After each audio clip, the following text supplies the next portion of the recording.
President Donald Trump envisions a not-too-distant future in which super-fast 5G networks span the country, powering everything from smart cities to remote surgeries, and getting there before China does. There's just one thing: he doesn't have the workforce to build it. And he's not even close. Story continued below. For starters, the U.S. needs to train another 20,000 tower climbers to install equipment, according to industry figures cited by Brendan Carr, a Republican member of the Federal Communications Commission. The 27,000 tower hands working nationwide right now won't be able to handle the workload, he told Politico. We're talking about the ability to double the existing workforce. These next-generation wireless networks, made up of thousands of tightly clustered suitcase-sized cell sites, are already coming online in a smattering of U.S. cities such as Minneapolis and Sacramento, California, and parts of China. They're roughly 100 times faster than current networks and predicted to radically reshape the global economy, ushering in a new era of connected devices, driverless cars and enhanced telemedicine. As Trump tries to edge out Beijing in the race to 5G, the U.S. is facing a shortage of not just tower climbers but many other workers skilled enough to roll out the infrastructure on behalf of wireless giants like it. But the low unemployment rate that Trump loves to tout could actually slow the rollout of 5G. The broader network building process, which includes laying fiber, climbing cell towers and placing hundreds of thousands of smaller pieces of infrastructure known as small cells, could call for as many as 100,000 new jobs to fill, Carr estimates. The wireless industry has suggested a need to build some 800,000 5G small cells by 2026. Although apprenticeship efforts, in-house training and academic and technical training partnerships are underway, some industry officials caution that won't be anywhere near enough to meet demand in the short term. It's almost a crisis, said Jonathan Adelstein, president of the Wireless Infrastructure Association. Because if it's not a crisis today, it will be by tomorrow if we don't act now. You can't just invent a new workforce overnight. The lack of a properly skilled workforce is a top obstacle we're facing right now to winning the race to 5G. The total price tag to train the 5G workforce is unknown, although current investments seem modest. A Department of Labor grant to kickstart even one statewide apprentice program in North Carolina cost $2.3 million. Meanwhile, China is actively mobilizing, and has undertaken significant investments in building up a more robust digital infrastructure of fiber optic networks that are important to facilitate the large-scale deployment of 5G, according to a November report from the Center for a New American Security, amounting to hundreds of billions of dollars. China can much more quickly redeploy labor, said Edelstein. They have much cheaper labor and much more readily available labor than we do.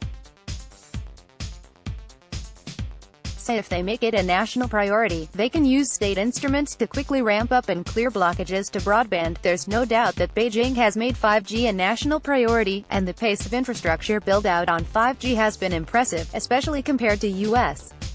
build-outs, said Adam Siegel, director of the Digital and Cyberspace Policy Program at the Council on Foreign Relations. But Chinese telecom companies have closely cooperated with local governments to make this happen, Siegel added, questioning the idea of the government dragooning people into service. China may also face some of the same shortages of skilled workers as the U.S., according to Siegel, who noted that China faces some shortages in other tech areas such as artificial intelligence and cybersecurity. Western policymakers have warned that if China wins the race to fully deploy next-generation wireless technology nationwide, it would have first-mover advantage to exert influence over the broader global 5G industry. The U.S. has sought to blunt the spread of Chinese 5G technology, waging a campaign at home and across Europe to block the use of components from telecom companies Huawei and ZTE. American lawmakers, military officials and China hawks warn those companies pose security risks, claiming Beijing could manipulate the equipment and use it against Americans. The military has already banned the use of the equipment, and the Commerce Department is weighing rules for a much broader nationwide ban. And the cost of the U.S.'s build-out of 5G will likely be higher without access to inexpensive Huawei components, adding to the workforce challenges. Politico newsletters, technology news from Washington and Silicon Valley, weekday mornings, in your inbox. It's unclear if the 5G workforce shortage is even on the White House's radar. Last spring, Trump said he sided against leading through the government on 5G in favor of a private sector-driven and private sector-led approach, spurning some advisors including Newt Gingrich. Trump, meanwhile, caught many off guard in November when he suggested that Apple, a tech giant that doesn't build telecommunications networks, take up the task.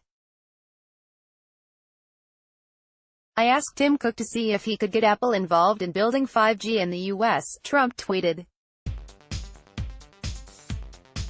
"They have it all: money, technology, vision.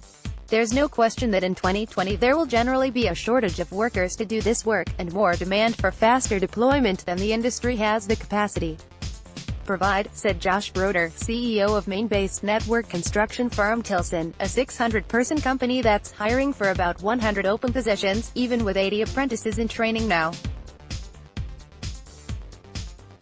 "This year we've turned away as much work as we've performed," he added.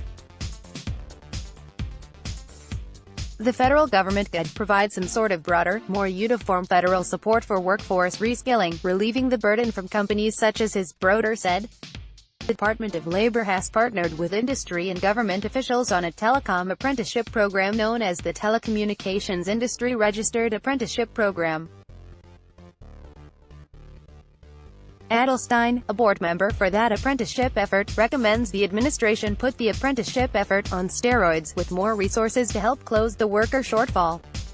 Although the department seems to sympathize with concerns, he called it a slow-moving train. "While I appreciate the Department of Labor's commitment to developing a skilled workforce, I would like to see a concerted effort from DOL to ensure we have the workforce necessary to build up 5G, especially as we are racing other countries like China." Rep. Brett Guthrie, our key co-chairman of the Spectrum Caucus, told Politico, following assurances from the department. The current telecommunications industry registered apprenticeship program counts more than 2,000 apprentices enrolled so far across 28 participating employers, according to the Wireless Infrastructure Association. The group touts that 94% of these apprentices remain with the employer upon completion. Despite the broader 5G worker shortfall, Carr says there is a spike in build-out projects, partly due to the administration's attempts to streamline infrastructure rules. He expects that about 200,000 small cells will be in place by the end of 2019. And he still believes the U.S. can beat China in the 5G race. "When you have central planners in Beijing directing construction projects, they can't match supply and demand," Carr told Politico. "I believe in the American free market, free enterprise system. Let's block ads.